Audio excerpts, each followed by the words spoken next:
Hi, Cece Buckley again, this time with the close of day 2 of the 2021 Global Summit for Peace in Cameroon. Nikan Baliel was supposed to be here with me today. Unfortunately, however, she's feeling under the weather. So our thoughts go out to you, Nikan. You're doing just such an amazing job. No one would guess it, but this is Nikan's first rodeo, so to speak. And she's encountered numerous obstacles along the way and yet has not missed a beat. You may have seen her interview with the Reverend Dr. Gary Mason. At the end of it, there are just still shots of Nikan, and that is because she lost power in the middle of the interview. Her electricity went out completely. You would never know it apart from the absence of video on her side. She did not miss a beat, just immediately plugged into her cell phone data and went on with the interview. So you are a trooper, Nikan. I'm so proud of you. She's going to be with me, however, on day 5, cross our fingers. And on that day, we're going to provide results of opinion polls and the status of various negotiations that are going on behind the scenes. So hopefully we'll actually make some progress during this summit. In the meantime, however, I alone will give you the recap of the past 2 days and discuss the speakers that we've had, beginning with the remarkable Nobel laureate Lema Bowie, who gave not only words of encouragement and praise to the peace builders in Cameroon and the southern Cameroons, but also a call to action to speak truth to power. When listening to Lema Bowie, I couldn't help but think how difficult truth can sometimes be in conflict situations.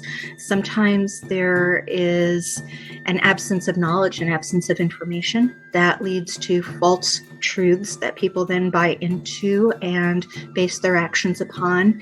And sometimes there's just fear. In the Biya Administration, for instance, if you even speak of secession or speak of federalism, it is considered an act of sedition punishable by imprisonment.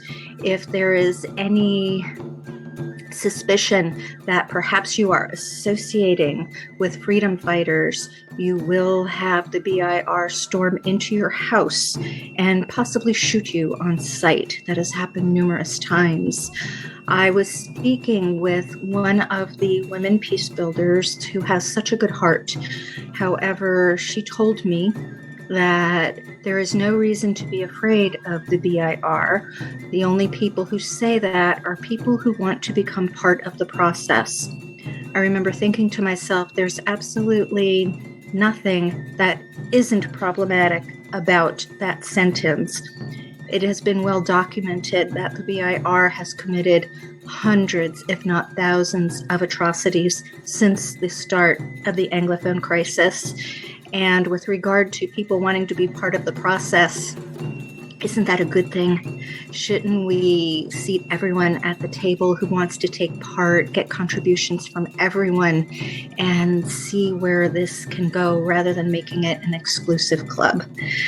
Next, we heard from Chris Anu, and it was a terrific interview. Chris shared with us the one condition that would be necessary for a ceasefire, and that would be for the BIR to leave what he terms to be Ambazonia, the southern Cameroons, the southwest, northwest regions, however you want to refer to it. The only reason that the BIR has been stationed there in the first place is because Paul Biya decided to launch an attack against Anglophones once they declared independence. He stationed the BIR there because he considered them terrorists. And unfortunately, funds that were given by France, funds that were given by the United States, training given by the United States and Israel have all been used to attack Cameroonians, to attack the Anglophone people rather than the people that were intended, which is Boko Haram. So that's very unfortunate and something that the world definitely needs to be aware of. Chris also explained why he sometimes is known to speak out about women peace builders. It's not that he does not want peace. It's not that he is opposed to women. It is because he takes offense to the fact that so many will not speak out against the Biya administration or the BIR, but speak out only against the separatists. Again, that brings us to the whole situation of speaking truth to power. What is truth? What do we consider to be our own truth? And what might we be just too afraid to say? We then heard from Dr. Wilson Asemi, who gave us his perspectives on the best path to peace, which he considers to be federalism, a return to the original Constitution of 1961, which guaranteed a separate but equal state for Anglophones, who would be Western Cameroon. The Francophones would be Eastern Cameroon, and they would join not within a unified republic, but within a federal republic. So his thought is that we need to go back to 1961. We also heard from Ashok Panikar, who helped us understand the meaning of words and perceptions, and how sometimes our own perspectives are so internalized that we don't see what is before us. Again, it brings us back to speaking truth to power. We may not see things for what they actually are, but our perceptions are based upon our own experiences and things that we have been taught that actually may not be based in fact, may not be based in reality. And of course, that might obstruct our own vision of the truth, and that comes across in our words.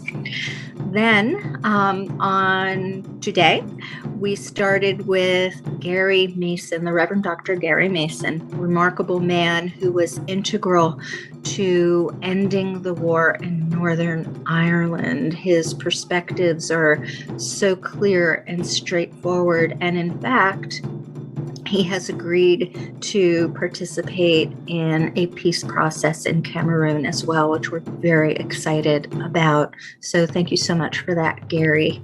We then moved on to Selma Yusuf, who was the author of Sri Lanka's national policy for reconciliation. And Salma spoke with us about planning for peace. What does that entail? What does peace look like? How do we get ready for that? All very important things to take into consideration.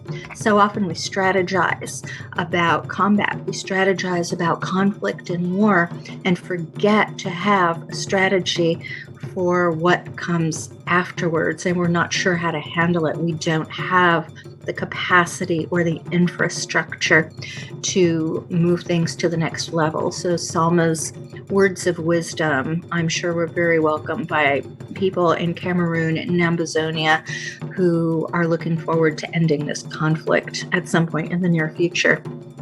We then heard from Stefan Ziegler, who gave us part one of his discussion on international law and how it can be a provider of language for meaningful dialogue. Stefan's presentation included a wonderful panel discussion by several of our other speakers who have differing opinions, but all made sense somehow. That you can find agreement in just about everything that all of them said, even though they approach it from different perspectives. Now, for those of you who enjoyed Stefan's presentation, remember there is a part two. It is listed on the calendar for tomorrow, Monday. However, you have access to it immediately. You don't need to wait until Monday to actually view that. So once you finish listening to me, go listen to that second part because it's terrific. So now we are going to move on to another perspective from the Biya administration, if you will, and this pertains to the BIR, Rapid Intervention Battalion's Scorched Earth policy. So I will leave you with these very moving images today and look forward to seeing you tomorrow. Thanks so much for attending. Bye-bye.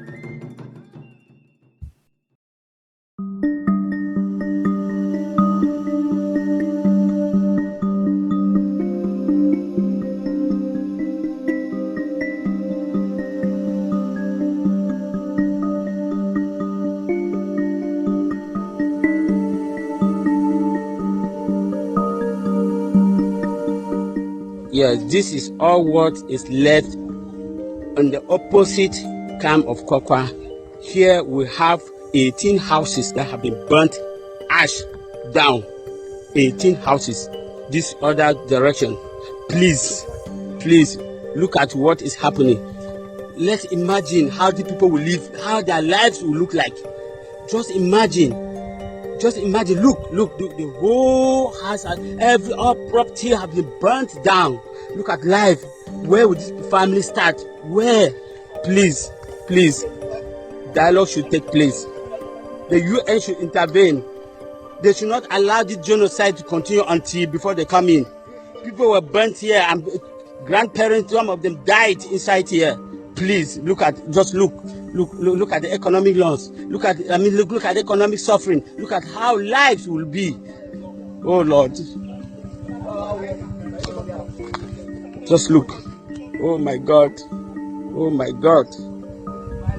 Just look. This is Kwakwa, the 17th. January 17, 2018. This happened 14, 16, 17.